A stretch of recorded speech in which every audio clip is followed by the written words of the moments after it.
Good afternoon, everybody.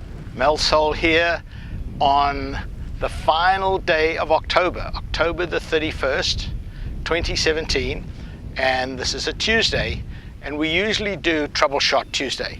And last week, the whole week, the theme was junior golf, and I hope that all of you that have kids playing watched it and learned from it and enjoyed it.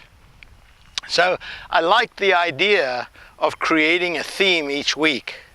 So I decided that this week is going to be, the theme is going to be power, getting more distance. Next week the theme is going to be accuracy, for those of you that hit the ball a long way but you don't hit it very straight. So each week we'll come up with some theme. I would love some suggestions from you.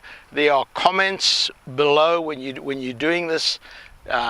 Please post some comments and say, I'd like you to do this or I'd like you to do that, and I'll be happy to do it. So today, Troubleshot Tuesday, this is the club, the driver is the club that gets people into trouble the most. Why? Because everybody thinks you've got to hit this at 1,000 miles an hour. The fact that the shaft is longer, that it has less loft, means that if you swing it at exactly the same speed as your 7-iron or your 6-iron or your pitching wedge, the ball's going to go further because of the design of the club. So what I see very often in my teaching when it gets to the driver is students will go and get back here, and they collapse this lead arm, right, the left arm for a right-handed golfer. And so they lose control. Sometimes they keep it, but they let go with the grip. They're trying to get the club back as far as they like. Now, if you look at a typical example here is Jon Rahm. If you look at Jon Rahm, I mean, he hits the ball 330, 340, and his backswing's hardly over here. So the length of the backswing has got nothing to do with distance. It's the body coil and the hip speed coming through that helps you create distance. So when you go back, you want to try and keep the left arm fairly straight. Now, it doesn't have to be rigid, but it has to be fairly straight, and you want to create a coil. And this is the little test that you can have for this, is when you go back, if I can talk in a normal voice, I haven't created any torque, I haven't created any tension. If I go back and I keep my arm straight, you can see I can get to a point and I can't go any further than that.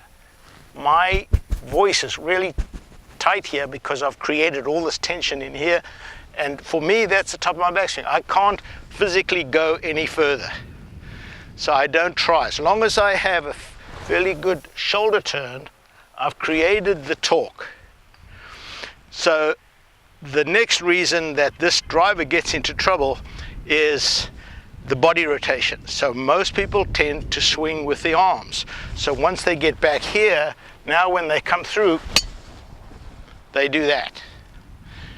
And if you've got a whole lot of upper body strength, like I have a couple of students who have really good upper body strength, those students can actually hit the ball a fairly decent distance. But for most of you that don't have that upper body strength, you have to use, so practice throwing a ball, practice tossing a ball down the fairway like this with you, and just feel, you know, if you pick up a ball and say, okay, I'm just going to take this ball and toss it down the fairway, watch what my hips do. See, we grew up as kids throwing a ball.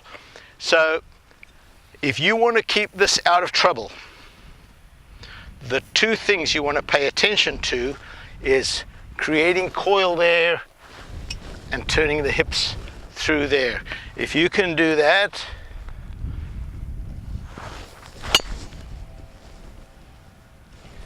you're going to hit the ball a long way.